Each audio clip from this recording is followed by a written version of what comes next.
लोकवेद कहते हैं घर का ज्ञान,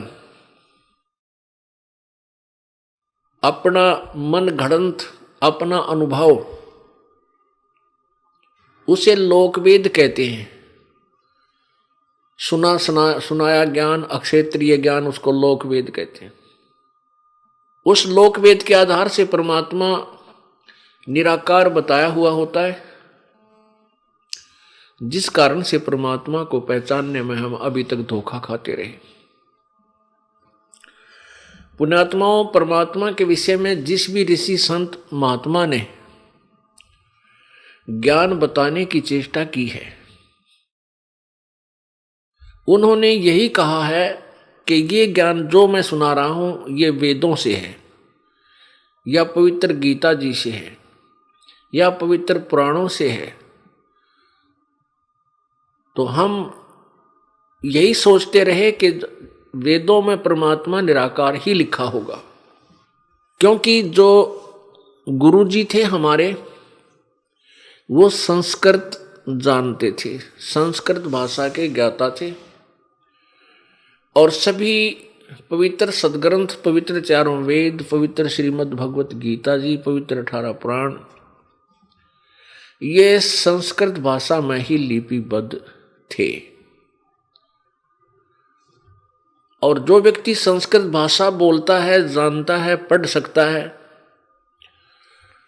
और वो फिर कहता है कि मैंने वेदों को पढ़ा है, गीता जी को पढ़ा है, पुराणों को पढ़ा है, उनमें ऐसा ऐसा लिखा है, तो जन साधारण के लिए ये स्वाभाविक है इस बात को स्वीकार कर लेना कि जो संत बता रहा है, टीचर बता रहा है, ये सत्य है। तो उन अज्ञानी ऋषि संतों ने केवल लोकवेद सुनाया, वेदों और गीता और पवित्र पुराणों का ज्ञान उनकी समझ में नहीं आया। उस लोकवेद के आधार से हमें वो बताते रहे परमात्मा निराकार है। जैसे कोई भगवान श्री विष्णु जी के उपासक है, भगवान शिव जी का उपासक है,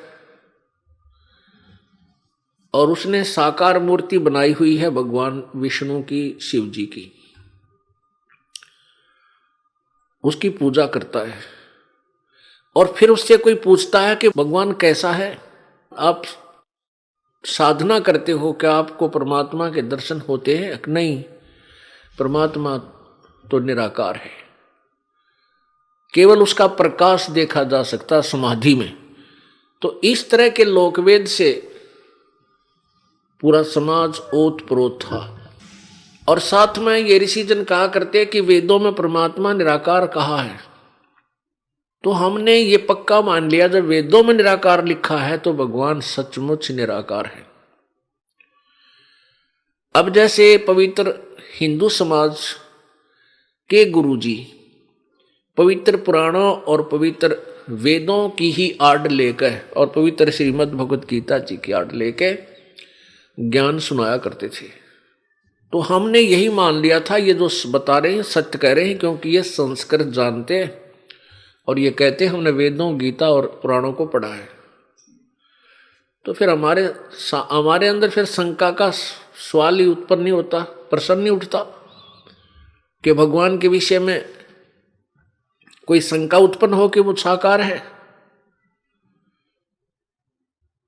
एक ने, दो ने, 10 ने, 20 ने, 50 ने, लाखों ने, करोड़ों ने, संतों ने, वक्ताओं ने एक के घिसी पिटी थ्योरी सुना रखी थी, परमात्मा निराकार है,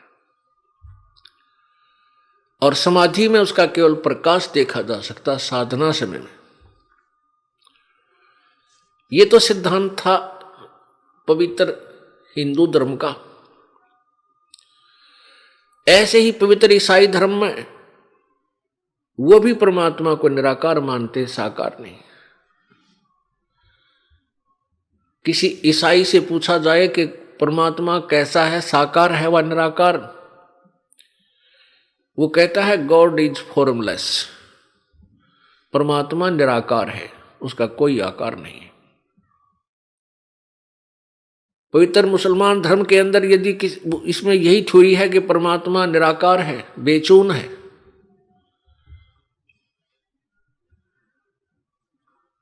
और पुण्यात्माओं हमारे सभी सदग्रंथ कहते हैं परमात्मा साकार है, सशरीर है, मनुष्य जैसा आकार है, और उसका नाम कबीर है। और फिर जिन पुण्यात्माओं को परमात्मा प्राप्ति हुई उन्होंने भी परमात्मा को साकार बताया। एक देशीय बताया है, एक स्थान पर सतलोक के अंदर विराजमान है। पुण्यात्माओं ये ऐसा कारण क्यों है? क्योंकि काल भगवान नहीं चाहता कि इस मनुष्य को, इस प्राणी को परमात्मा के वास्तविक अस्तित्व का ज्ञान हो, परमात्मा की वास्तविक स्थिति से ये परिचित हो। इसलिए इसने सभी समाज को भ्रमित कर दिया और लोक वेद के ऊपर आधारित कर दिया। परमेश्वर कबीर जी स्वयं आकर के अपनी महिमा आप बताते हैं, और आप ही वो दास बनते हैं, आप ही वो मालिक हैं, कुल सृजनहार हैं, और स्वयं ही वो तत्वदर्शी संत की भूमिका करने आते हैं, और स्वयं ही वो एक नेक नागरिक होते हैं, स्वयं ही एक नेक शिष्य की भूमिका करते हैं, और स्वयं ही एक वास्तविक दास की भूमिका करते हैं। आप पे आरती, आप पे साजे, आप पे किंगर, आप पे बाजे, आप पे ताल झां जनकारा, आप नचे आप देखनारा। कहे कबीर ऐसी आरती गाऊं, आपा मध्य आप समाऊं। तो उस परमेश्वर ने आकर बताया है कि ये जो भोली आत्मा है, तत्व ज्ञान से अपरिचित हैं, इन नकली ऋषियों और गुरुओं के ज्ञान के आधार से वो साधना शास्त्र विरुद्ध कर रहे हैं, उनकी ऐसी स्थिति है। पीछे लग गया जाऊं था मैं लोक वेद के साथ, रस्ते में सतगुरु मिले भाई दीपक दे दिया हाथ। लोक वेद होता है सुना सुना ज्ञान। जैसे हम पवित्र हिंदू धर्म में जन्म होने के कारण रामकृष्ण की पूजा करते थे, कोई हनुमान जी की पूजा, कोई बाबा श्याम जी की पूजा की, देवी की पूजा, कोई भैरव भूत बैतालों की पूजाएं, कई तीर्थों पे कई मंदिरों में जाते थे। जिस ज्ञान से आधार से हम ये पूजाएं करते थे वो लोक वेद था, शास्त्र अनुकूल ज्ञान नहीं था। तो परमात्मा कहते हैं कि पीछे लग गया जाऊं था, एक जनसाधारण को बता रहे हैं आप जी, और हमारे लिए वो प्रमाण दे रहे हैं कि पीछे लग गया जाऊं था मैं लोक वेद के साथ, और रस्ते में सतगुरु मिल गए, दीपक दे दिया हाथ। सतगुरु तत्वदर्शी संत, सच्चा गुरु, सतगुरु माने सच्चा गुरु, पूर्ण संत मिल गए। तो उन्होंने तत्व ज्ञान रूपी टॉर्च, तत्व ज्ञान रूपी ये दीपक हमें दे दिया। हम उस तत्व ज्ञान, वास्तविक ज्ञान, शास्त्र अनुकूल ज्ञान के आधार से अब इसकी रोशनी में अब हम शास्त्र अनुकूल साधना कर रहे हैं। हम मनमाना आचरण नहीं कर रहे। तो परमात्मा हमें बता रहे हैं कि जब तुम्हें संत मिल जाएंगे फिर तुम्हारी ये लोक वेद की धारणा छूट जाएगी। जैसे ये दास पहले श्री रामकृष्ण के पुजारी था, विष्णु जी शंकर भगवान के पुजारी था, हनुमान जी का पुजारी था, मंगलवार का व्रत रखता था, और 100 रुपये का प्रसाद मंगलवार न बांट दिया करता।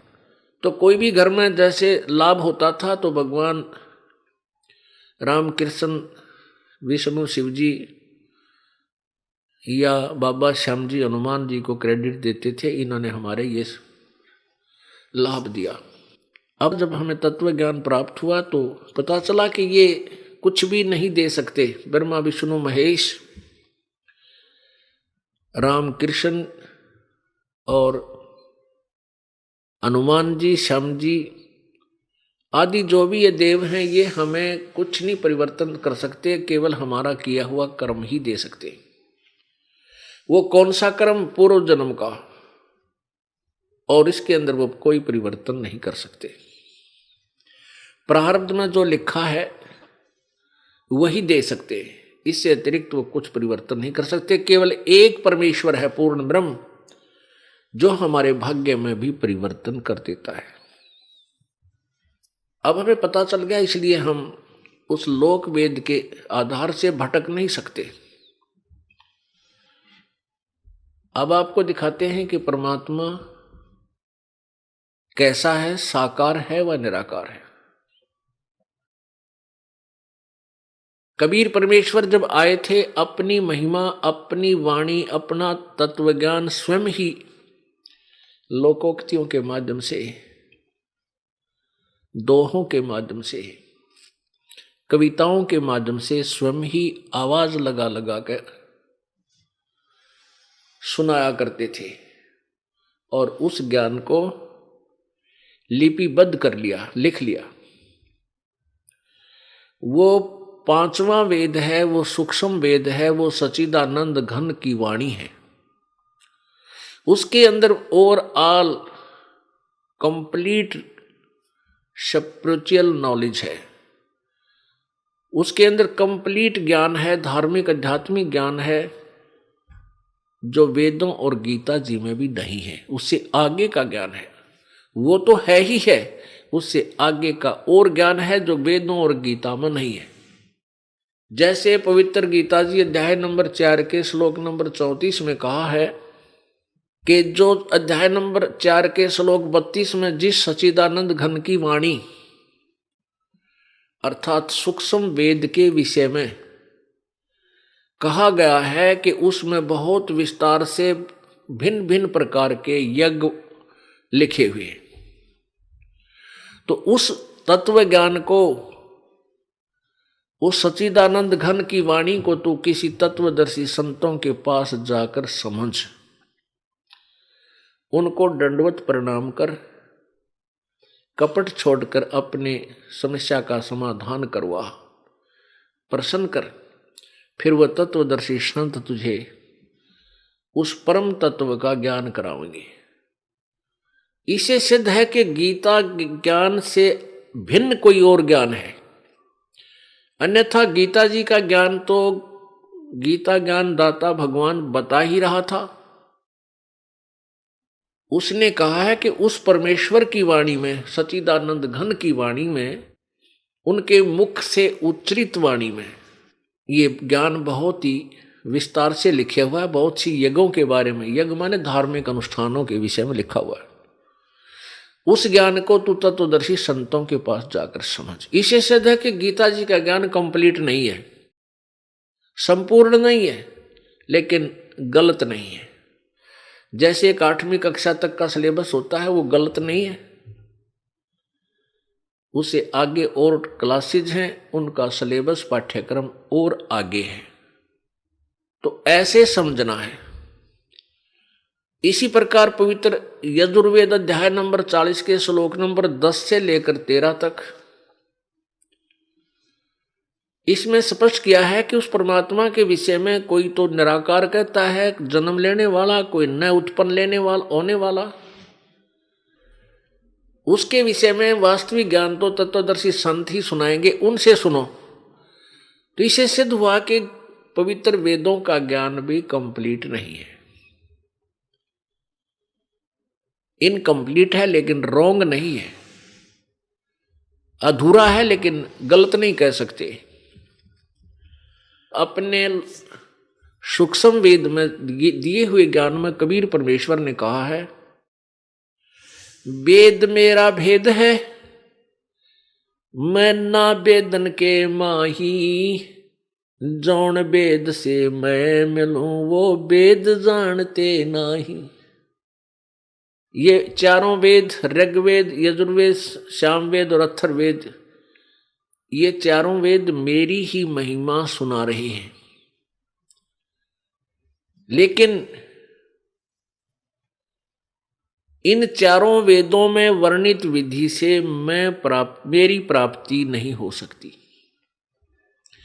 क्योंकि पवित्र गीता जी अध्याय नंबर 8 के श्लोक नंबर 13 में गीता ज्ञानदाता ब्रह्म ज्योति निरंजन ये काल श्री कृष्ण जी में प्रवेश करके बोल रहा है, कह रहा है कि मेरा तो एक ओम मंत्र है।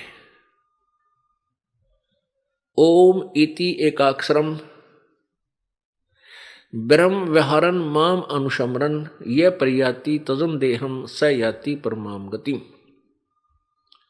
मेरा एक ओम नाम है, मुझ ब्रह्म का एक ओम नाम है, एक ओम अक्षर, एक अक्षर ओम, बस यही एक मंत्र है। इसका जो अंतिम श्वास तक सिमरण करता है वो परम गति को प्राप्त होता है। अपने सतर की उपलब्धि बता रहा है कि मेरे सतर की उपलब्धि तो इस ओम नाम से होगी। गीता जी अध्याय नंबर 8 के श्लोक नंबर 5 और 7 में गीता ज्ञानदाता कहता है, अर्जुन तो मेरी भक्ति कर, मुझ में मन वाला हो, मुझे ही प्राप्त होगा, और युद्ध भी कर। फिर गीता जी अध्याय नंबर 8 के ही श्लोक नंबर 8, 9, 10 में किसी अन्य सच्चिदानंद घन परमात्मा के विषय में कहा कि उसकी भक्ति करेगा तो उसको प्राप्त होगा। वो सच्चिदानंद घन यानी परम अक्षर ब्रह्म परम द्यू पुरुष वो कौन है? गीता जी अध्याय नंबर 7 के श्लोक नंबर 29 में गीता ज्ञानदाता ने कहा कि अर्जुन, जिस व्यक्ति को तत्ब्रह्म के विषय में जानकारी होगी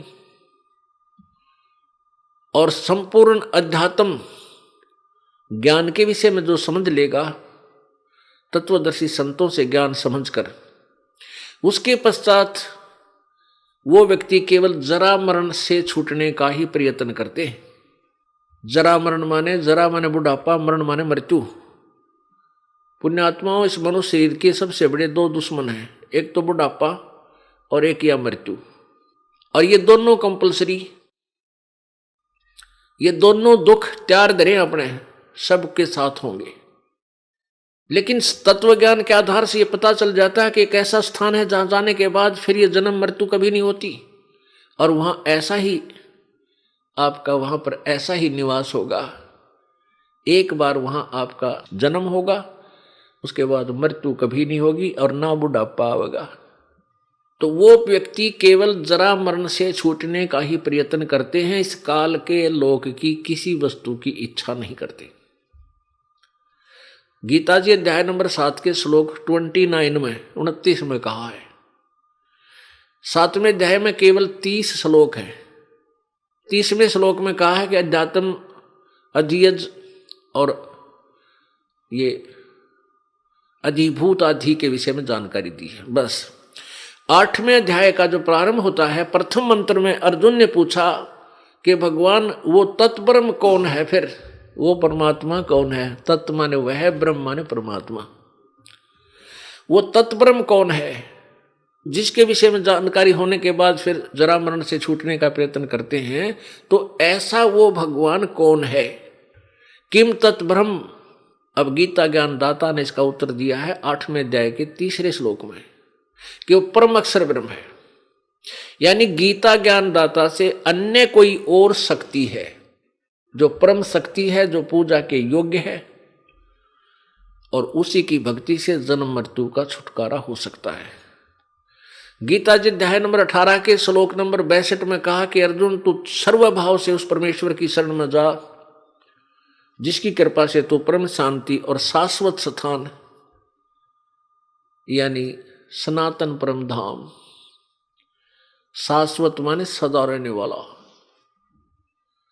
अविनाशी, स्थानम माने लोक धाम, उस सतलोक को प्राप्त होगा। इसे सिद्ध है कि गीता ज्ञान दाता से कोई और सुप्रीम पावर है जिसकी साधना से जीव का पूर्ण मोक्ष होगा। गीता जी अध्याय नंबर 15 के श्लोक नंबर 1 में तत्वदर्शी संत की पहचान बताई है कि इस उल्टे लटके हुए संसार रूपी वृक्ष के सभी पार्ट्स के बारे में, सभी हिस्सों के बारे में, सभी भागों के बारे में, तना कौन है, जड़ कौन है, डार कौन है, टहनी क्या है, पत्ते क्या है, इसके विषय में जो संत बताएगा वो तत्वदर्शी संत होगा। फिर 15वें अध्याय के 4 श्लोक में कहा कि उस तत्वदर्शी संत के प्राप्ति के पश्चात उस परमेश्वर के परम पद की खोज करनी चाहिए, जहां जाने के बाद जीव फिर लौटकर संसार में कभी नहीं आते, अर्थात वो पूर्ण मोक्ष प्राप्त करते हैं। और जिस परमेश्वर ने सब ब्रह्मांडों की रचना की है, इससे सिद्ध है कि गीता ज्ञान दाता से कोई और है सर्वशक्तिमान सर्वसृजनहार। ये पवित्र गीता जी हमें बता रही है।